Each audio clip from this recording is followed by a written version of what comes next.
qovuşa bilmirəm də uşağıma. O qapıda da qaldı. Ya ona yaxın gedə bilmirəm, uşağımla bölüşə bilmirəm. Sən Tuncay görmürsən? Mən Tuncayı görürəm. Yəni ki, mən övladımı qucaqlayıb yata Sarıla bilmirəm. bilmirəm, qucaqlaya qalır.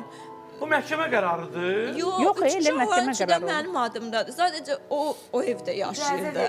Bəs Yəni arada mən o uşaqlar evə sizə yaxın gəlib gedə- qala bilməz öz evində. O da, onlar da gəlmirlər də, oranı istəyirlər. Bir il qaldım onlarla, yenə uşaqlarıma qovuşa bilmədim də. Bilirsiniz necə? Bu ev məsələsi ilə uşaqlar o evi istəyir. Deyir ki, bizim evimiz oradır, sökül, biz orada yaşayacağıq.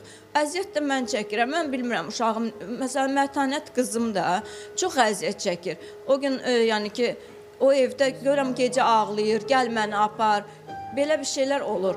Yəni ögey ana orada qalır, uşağımı orada üstünə qışqırır. Bilirsiniz necə çox pisdir. Bax, mən burada mən heç kimi ittiham edə bilmərəm. Bax, Yəni, bugün onun mən şeyləri danışıram Mətanət xanımın ki- gəlini haqqında dediyim fikirlə niyə narazıyam? Mən onu bilmədiyimə. Mən nə bilirəm, onu danışıram. Mən bilirəm ki, Mətanət xanım o günlər Aytekin verişində özü səninlə danışdı. Amma gəlinlə mən onun haqqına girə bilmərəm. O da sənin kimi bir qızdır, kimin sevinə gəlin gəlib. Onu orada narahat eləmək, bugün sənin onunla danışmağın, onun qohumlarının gözündə onu salmağındır, mən bunu qoymaram. Xoşbəxtsən, sual yenə də verirəm. Mən xoşbəxt deyiləm. Onu niyə özünü Mən xoşbəxt hər şeydən də göstərirsən? imtina elədim ki, uşaqlarım istəyən həyatı yaşasın.